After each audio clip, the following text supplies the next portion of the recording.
ಆಡೋ ಮಾತುಗಳನ್ನೆಲ್ಲ ನಿನ್ನೆ ಆಡಿದ್ದಾಯ್ತಲ್ಲ, ಹೀಗ್ಯಾಕೆ ಬರಕ್ಕೆ ಹೇಳಿದೆ? ಮಾತುಗಳಾದ್ವು, ತೀರ್ಮಾನಗಳಾಗ್ಲಿಲ್ಲ. ನನ್ನ ಮಾತುಗಳು ಏನಿದ್ರು ನಿನ್ನ ಹತ್ರನೇ ಕಡಿಕೆ. ಬೇರೆಯವ್ರ ಮಾತಿಗೆ ಉತ್ತರ ಕೊಡೋ ಅಗತ್ಯನೂ ಇಲ್ಲ, ಅವಶ್ಯಕತೆನೂ ಇಲ್ಲ. ಆಯ್ತು ಮಾರಿಗುಡಿ, ಸ್ವಲ್ಪ ಸುಮ್ಮನಿರು.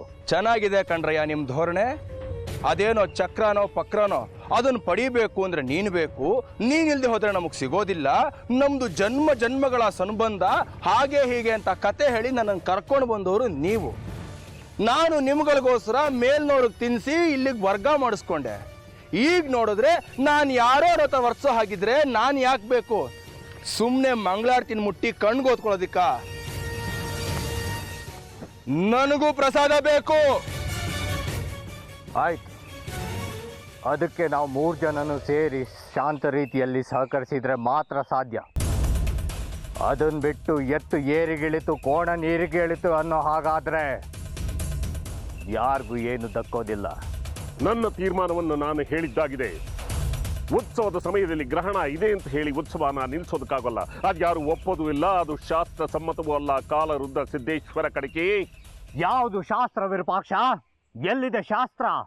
ಯಾರು ಮಾಡಿದ್ದು ಶಾಸ್ತ್ರ? ಆಯಾ ಕಾಲಕ್ಕೆ ಅವರವರ ಅನುಕೂಲಕ್ಕೆ ತಕ್ಕಂತೆ ಮಾಡ್ಕೊಂಡಿರೋದು ಈ ಶಾಸ್ತ್ರ. ದೊಡ್ಡವರು ಹೇಳಿದ್ದನ್ನ ಚಿಕ್ಕವರು ಶಾಸ್ತ್ರ ಅಂತ ಪಾಲಿಸ್ತಾರೆ. ಗ್ರಹಣದ ದಿನ ಉತ್ಸವ ಮಾಡಬೇಕು ಅಂತ ಅಂದ್ರೆ ಗ್ರಹಣಕ್ಕೆ ಮುಂಚೆ ಅಥವಾ ಗ್ರಹಣದ ನಂತರ ಮಾಡಬೇಕು ಅಂತ ಹೇಳಿ ಹಿರಿಯರು ಹೇಳಿದ್ದಾರೆ. ಈಗ ಅದೇ ಶಾಸ್ತ್ರ ಆಗಿದೆ, ಅದನ್ನೇ ನಾವು ಪಾಲಿಸಬೇಕು. ಹಾಗಿದ್ರೆ ನಮ್ಗೆ ಬೇಕಾದ ಹಾಗೆ ಶಾಸ್ತ್ರ ಹುಟ್ಟು ಹಾಕೋಣ. ಹಾಗೆ ಏನ್ ಶಾಸ್ತ್ರ ಹುಟ್ಟಾಕ್ತೀಯ? ದೊಡ್ಡವರನ್ನ ಕರೆಸಿ ನಮ್ಗೆ ಬೇಕಾದ ಹಾಗೆ ಹೇಳ್ಸೋಣ.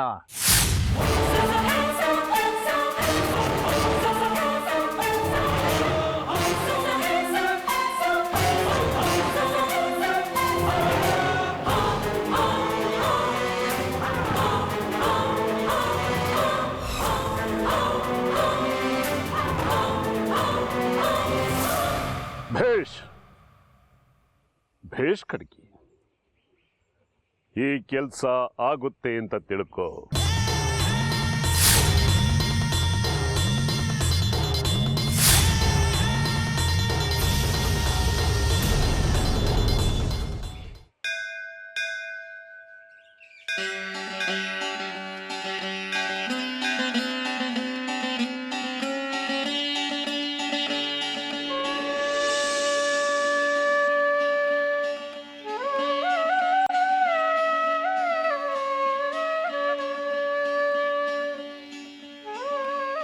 ನಮಸ್ತೆ ಮೇಷ್ಟ್ರಮ್ಮ.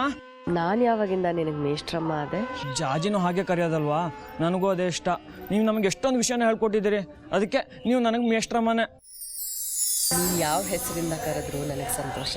ನೀವೇ ಹೇಳಿದ್ರಲ್ಲ, ಹೋರಾಟ ಶುರುವಾಗಿದೆ, ಉತ್ಸವ ದಿನ ಆಗಿರೋ ಅನ್ಯಾಯಕ್ಕೆ ನ್ಯಾಯ ಸಿಗುತ್ತೆ, ದುಷ್ಟ ಸಂಹಾರ ಆಗುತ್ತೆ, ಅದು ನಿನ್ನ ಕೈಯಿಂದಾನೆ ಅಂತೆಲ್ಲ ಹೇಳಿದ್ರಲ್ಲ. ಅದಕ್ಕೆ ನೀನು ಏನು ಸಿದ್ಧತೆನ ಮಾಡ್ಕೊಂಡಿದ್ಯಾ? ಅದೆಲ್ಲ ಹಾಗೆ ಹೇಳೋಕ್ಕಾಗಲ್ಲ. ಸುಂದ್ರಿ ಸಾವಿಗೆ ಕಾರಣದ ಸಾವು ನಿಶ್ಚಿತ, ಅದಕ್ಕೆಲ್ಲ ತಯಾರಿ ಆಗಿದೆ. ಅದನ್ನೇ ಮನಸ್ಸಿನಲ್ಲಿ ಇಟ್ಕೊಂಡು ಯೋಚನೆ ಮಾಡ್ತಾ ಇದ್ದೀಯಾ? ಮೊದಲು ಅದರಿಂದ ಹೊರಗಡೆ ಬಾ. ನಾನೇನು ಯೋಚನೆ ಮಾಡ್ತಿಲ್ಲ ಅಜ್ಜಿ. ನಿನ್ನ ಚಿಕ್ಕ ಮಗುವಿಂದ ನೋಡ್ತಾ ಇದ್ದೀನಿ.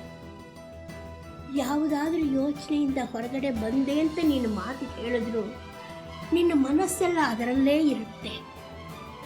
ಅದಿತಿ, ಯಾವುದ್ರ ಬಗ್ಗೆ ಯೋಚನೆ ಮಾಡ್ತಿದ್ಯಾ?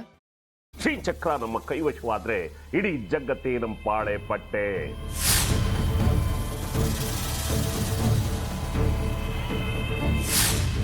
ನಾವಿದೀವಲ್ಲ, ನೀವು ಯಾಕೆ ಚಿಂತೆ? ನಮ್ಮ ಆಸೆಗಳೆಲ್ಲ ಪೂರೈಸುತ್ತೆ.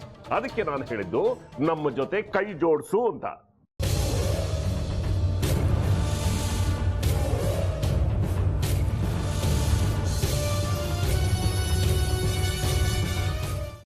ವೆಜ್ ಖಾರ ಬಾತ್ ಮಾಡುವ ವಿಧಾನ: ಒಂದು ಬಾಣಲಿಗೆ ತುಪ್ಪ, ಸಾಸಿವೆ, ಕಡಲೆಬೇಳೆ, ಉದ್ದಿನಬೇಳೆ, ಗೋಡಂಬಿ ಹಾಕಿ ಹುರಿದು ಕರಿಬೇವು, ಬಾಡಿಗೆ ಮೆಣಸಿನಕಾಯಿ, ಕ್ಯಾರೆಟ್, ಬಟಾಣಿ, ಟೊಮ್ಯಾಟೊ, ಕಲ್ಲುಪ್ಪು, ಬೆಲ್ಲ, ಬಿಸಿಬೇಳೆ ಬಾತ್ ಪುಡಿ, ಅರಿಶಿನ, ರವೆಯ 3 ಅಳತೆಯಷ್ಟು ನೀರು ಹಾಕಿ ಚೆನ್ನಾಗಿ ಕುದಿ ಬಂದ ಮೇಲೆ ಹುರಿದ ಬನ್ಸಿ ರವೆ ಹಾಕಿ ಕಲಸಿ.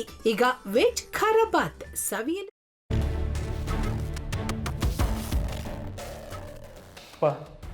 ಇಷ್ಟೋ ತನಕ ಡೆಲಿವರಿ ಆಗಿಲ್ಲ ಅಂದರೆ ಅಕ್ಕನಿಗೆ ಏನಾದರೂ ಪ್ರಾಬ್ಲಮ್ ಇರ್ಬೋದಾ? ಆ ಥರ ಏನಾದರೂ ಇದ್ದರೆ ಡಾಕ್ಟ್ರು ಬಂದು ಹೇಳ್ತಿರ್ಲಿಲ್ವ ರವಿ?